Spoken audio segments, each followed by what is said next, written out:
Welcome again दोस्तों। America के एक बहुत बड़े फेमस कार्डियोलॉजिस्ट थे। वो अपने काम में बहुत ही एक्सपर्ट थे। उनके पास जो भी मरीज आता था वो ठीक होकर ही जाता था। एक दिन उनके पास एक ऐसा पेशेंट आया और डॉक्टर साहब ने फैमिली को कहा कि इनको आप घर पे ले जाइए, ऑपरेशन करवाने का कोई भी फायदा नहीं है, 99% ये नहीं बचेंगे। लेकिन फैमिली ने डॉक्टर साहब से रिक्वेस्ट की कि आप इनका ऑपरेशन कर दीजिए। लेकिन डॉक्टर साहब ने कहा कि आप फालतू में मेरी एक्सरसाइज करवा रहे हो, लेकिन परिवार वाले नहीं माने और मरीज को, पेशेंट को ऑपरेशन थिएटर लेकर गए। और लगभग 1 घंटे के बाद डॉक्टर साहब जब ऑपरेशन थिएटर ओटी में पहुंचे तो उन्होंने देखा कि पेशेंट हाथ जोड़ के, आंखें बंद करके कुछ बोल रहा था। डॉक्टर साहब ने पूछा कि आप क्या कर रहे थे? तो उन्होंने कहा मैं अपने भगवान से बात कर रहा था। तो डॉक्टर साहब ने कहा क्या कहा भगवान ने? तो मरीज ने कहा भगवान ने कहा मैं आऊंगा 1 घंटे के बाद और तुम बिल्कुल ठीक हो जाओगे।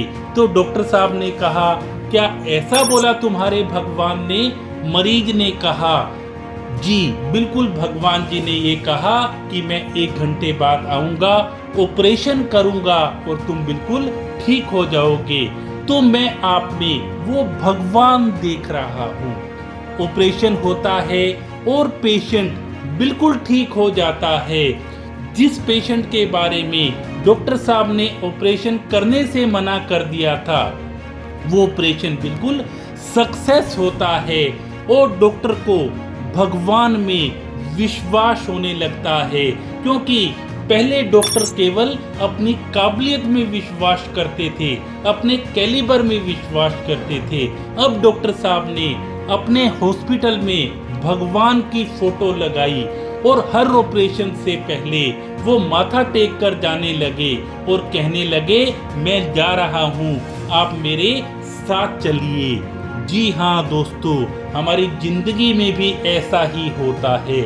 हमारे हर काम को बनाने वाले तो भगवान ही हैं। हम तो केवल अपना नाम आगे रखते हैं, हम तो केवल ये कहते हैं मैं कर रहा हूँ।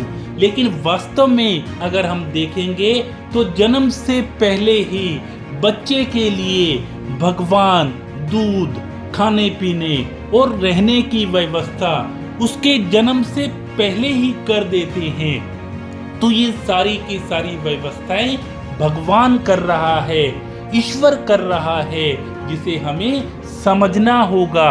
और इतने बड़े सर्जन, इतने फेमस सर्जन भगवान के आगे नतमस्तक हो गए और भगवान का उन्होंने धन्यवाद किया। जैसा कि किसी ने कहा है, जब समस्या बड़ी हो और आपकी ताकत उसके लिए काफी ना हो तो परेशान मत होना, क्योंकि जहां हमारी ताकत खत्म होती है वहीं से गुरु की कृपा शुरू होती है। तो ईश्वर में विश्वास रख के, गुरु की कृपा में विश्वास रख के आगे बढ़ते रहना। Thank you so much.